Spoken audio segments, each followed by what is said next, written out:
Hello there everyone, welcome back to another video about a children's trading card game. I've got an early Sunday morning market watch for you all today. We're going to be taking a look at how the cards from set 1 and the promo cards and seal product and all the sort of stuff for the One Piece card game has been doing over the last week or so. This is the first one of these I've been making in the new year, so and I've really been loving all the support on these videos, so thank you so much for watching. Please do subscribe to the channel for more One Piece content as well. 80% of you are not subscribed, so I would appreciate it if you guys hit that button. I'm so close to 2k. Let's go ahead and jump in to this market watch. So we'll begin with the sealed product. Cases, $2,300. I believe this is a little bit down from what it was before. Paramount War cases though, $2,000. I mean, this is like double what it should be, in all honesty. This is crazy. Super pre-release starter deck set, $725. Straw Hat one, $300. Booster boxes, $200. The Paramount War individual booster at 140 is actually okay. That's what it kind of should be. But starter deck set of 1 to 4, $160. Just for context, guys, this is more than what I paid for 2 of every starter. Like, significantly more than what I paid. 6 Straw Hat Crew starter decks, $360, i.e. 60 a person. Super pre-release Kid, $135. 200 Super pre-release Kaido, 75 for Croc. $40 on starter deck 1. I mean, good lord. $16 on the Kid, and $30 on Crocodile, and $25 on starter deck 4. These are not healthy prices, you know, as much fun as we like to have, you know, looking at big number go up, this is not healthy for people getting into the game. And I know that you know, we're really seeing that supply constraint hitting now, and it's going to get worse. This is going to get a lot worse over the next 2 to 3 weeks, I think. I would not be shocked to see people willing to pay $100 for a Luffy starter deck in the first week of February, because all the Treasure Cup events are there and they might have bought their tickets and they've either not tested or they've only just decided they need to, or they want to play red, and now they've got to pick it up, and it's disgustingly expensive. I appreciate this is a short-term problem, but, you know, the product should be easy to get. I have no issue with rare cards being really expensive, because fundamentally no one actually needs them. And it's, if anything, it's a good thing, because it's like a lottery ticket. It's good for incentivizing people to purchase products. That's why we have them. But yeah, on a real note, I do not like this upward trend in pricing to this extent on these starter decks. The fact that the Kid starter is $16 I do find very surprising, as I am personally of the belief that it is the best starter by far. It's the best leader in the game, and it's the most budget deck. So I would have expected that to be also at $30 with the rest of these starters, but I don't know. Maybe no one is playing Kid. Which one of my commenters in the last week's video tried to tell me was because I massively overhype 8-cost Kid and 6-cost King is better. So, you know what? Everyone's entitled to their opinion, but that sure was an interesting one. Let's go ahead and continue, though, with this. Let's move on to the promo cards. We're still seeing this winner Luffy at $1,000. I don't know that anyone's actually buying them. Let's have a look if people are actually buying them. Last sale today, or 2 days ago, for $1,200. Another sale on the 1st January. Yep, I mean, it's a golden ticket, apparently. Fair enough. Then we have got a winner Luffy here for $60. I think this is fine. These other winner ones at about 40 to 50. I think these winner promo price packs are pretty reasonable, honestly. You know, you do have to win a whole locals, and on your depending on your locals, that could be quite tough. Obviously, depending on your locals, it could be quite easy. You could be up to 4-man locals, but you know, all the London ones I've been going to have been at the smallest locals I've been to was 10. The biggest was 60. So they're all, and a majority have been in the 30 to 60 kind of range. So they're on the bigger side for sure. This participation promo Luffy here, $41. I don't think the card is that good. I can see why people would play it. I do understand the logic, right? It's a Straw Hat, searchable. Personally, I would just play a Shanks over it. But you know, it's a pretty minor difference. I get that, like, maybe it's a bad take or whatever, but yeah. Though obviously this is an alternate artwork to this one here, which I don't know if you can, in just above me. It's the same card, it's just a different artwork, and yeah, so I'm not sure why this one is so expensive. I guess just super pre-release. It's not super pre-release stamped or anything, but it is an alternate art, so I guess I do understand. In terms of the tournament entry promos, this 2K Luffy up at $25, significantly more expensive than all the others, which are hovering at around 15, it looks like, unless Yamato, which is 5, which is pretty surprising, actually. But everything else, yeah, that's again pretty reasonable. I think you should be getting value for your entry, so that's nice. I'm going to be King of the Pirates, $20, massively overpriced. I think it's just because no stores are really giving these out right now. You're going to see them all over the place, but yeah, I think this is an okay card. At most a one of, like, nothing crazy. I certainly wouldn't spend $20 on it. Eustace Kid at $10, I think, because this is seeing a small uptick in play in some lore builds, but yeah, whatever. Sunny-kun, $10. I'm telling you, this is going to 25 by set 2. Sorry, it's going to be disgusting. And the rest of the promos in this kind of range. Lore at 650, which makes sense. So, yeah, the promos in this game are very expensive. Though thankfully the base rarities are not horrendous, but and obviously I am conflicted because I do want there to be value in going to tournaments, but I would like there to be a little less value, right? Like I don't think anyone really has an issue with a card being $10 or $15, but when a promo starts being 25 and you need 4 of it, it starts being feels bad, especially when it's a card that's going to be cut very quickly. It's not right. It's not like this is like a long-term store of value, right? Let's move on to the rares in the set, and for some reason, half of these have not loaded, so we'll throw up a refresh while we talk about the fact that Nami is $200. This has been pretty stable at $190. This is only going to go up, guys, in the long term. In the short term, there's all of these prices are definitely going to crash.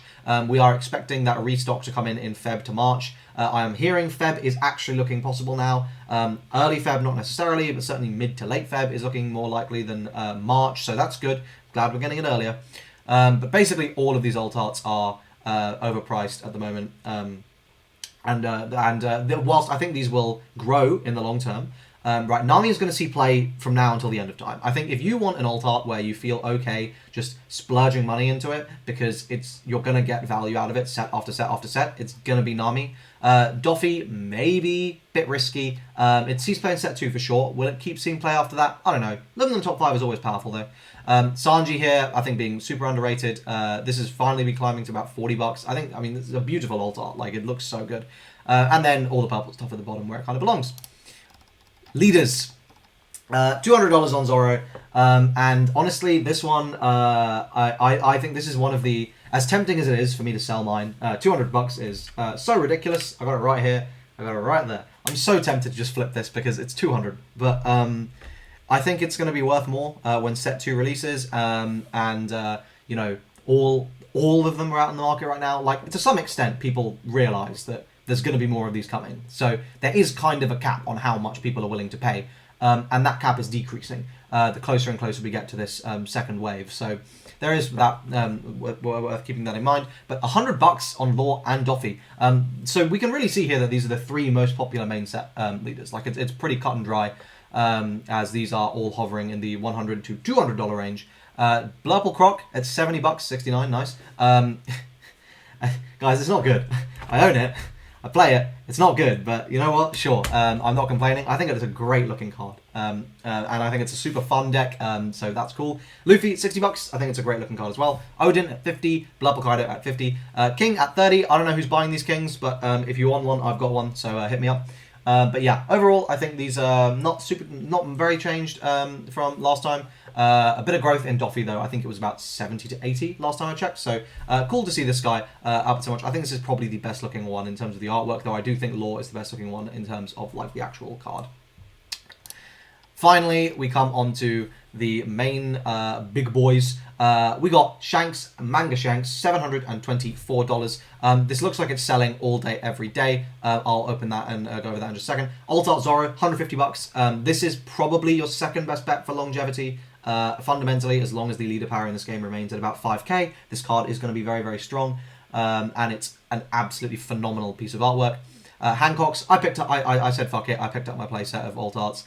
I got mine at a cost basis of like 60 or something though, so for 55, so that's fine for me. But yeah, I think this card is really good, and I think it's one of those ones where it's going to see play in Doffy from now till the end of time. And Doffy feels like a leader that could really get broken wide open by just a large quantity. Like, if it ever hit a critical mass of on-play effects, it would be kind of nuts. So there is definitely that.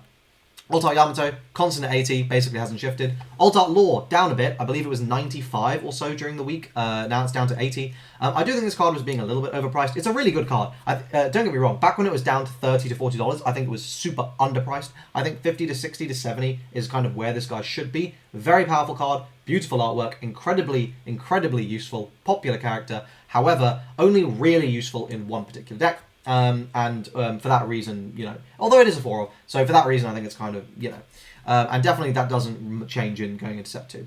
Mihawk here up at 40 something bucks. I picked mine up all at 20, so I can't complain. Beautiful card. And yeah, super good. Falls off a bit in set 2, but it's one of those ones where the effect is powerful enough that it may see returns at any time. And 8-cost kid up at 40 bucks. This is kind of where I was expecting it to be. 40 to 50, I feel like, is where this card should be. Because as I've said, this card runs the format. If you don't think it does, then play some more games against green. Hopefully against good green players, and you'll understand. Then we got 2-cost Luffy here at 40 bucks. This has been stable basically since release. Kaido at 37 bucks here. 10-cost Kaido. Alt-Art Shanks at 36. King at 30. Crocodile at 33. And then Kinemon at lowly 13. So yeah, all of these fairly constant now. I think these prices are really starting to stabilize with some limited amounts of upward growth. But I think we're going to, over the next few weeks, we're going to see certain cards and especially sealed product climb. But most stuff is going to stay pretty constant. And then as soon as that second wave starts coming in, we're going to see the market's going to go, yeah, fuck this shit, and start liquidating everything. Even if the second wave is not that big, I think you're just going to see a massive drop because everyone and their mum is going to be like, oh, okay, the free tendies machines have stopped. I want to get off this machine before I get wrecked. The other thing I want to talk about is some of these base rarity cards. The secret rare Shanks here at 20 bucks, fallen in value a little bit. I'm okay with that, to be honest. I think the card is good, but I don't really want to pay that much for it. And it's not like super generic. Yamato seeing a little bit of an increase as people have started to realize it's actually a decent inclusion, and a couple of copies in green and red-green lists. So happy to see that. Zoro again, just touching that 30 bucks at his base rarity version. I stand by that this is going to be... well, I mean, I said Zoro to 30 was definitely going to happen by TC. It's kind of happened sooner, so I wouldn't be surprised to see 40 to 50 on this card when people are really gouging. Hancock at 10, Kid at 8, and Law at 15 to round off this kind of valuable suite of SRs. If you hit any of these in your boxes, you're having a good time. So overall, oh yes, and the Manga Shanks is selling all day, every day. 3 of them in the last couple hours. So overall, that is the situation on the market. We're seeing stabilization. Basically, people, the market's kind of settling. Though I do think this is very much the calm before the storm. We're going to see rampant growth, I think, in singles as we approach the Treasure Cup and people realize, oh, I need these cards, and they just didn't pick them up in time, or they're doing last minute testing and they last minute to pick them up. There's always lots of reasons why people pick up cards last minute, and I think we're going to see massive spikes in particularly valuable cards. For example, that Rush Zoro, even at base rarity. But outside of the base rarity, we're probably just going to see prices start tanking in terms of sealed product and in terms of alt arts and stuff, just across the board. Once that second wave comes in, hopefully in the next month or 6 weeks or so, which will be good because then I'm going to start picking up some extra alt arts for myself. But there we go. That's it for this video. If you found it useful, please do like this video, subscribe to the channel for more One Piece content. Join my Discord server, link in the description to chat all things One Piece. Also, if you like Gate Ruler or Battle Spirit Saga, I make videos on those, so that's cool. You should subscribe for that as well. But that's it for this one. Thanks so much for watching, and I'll see you guys in the next one. Cheers.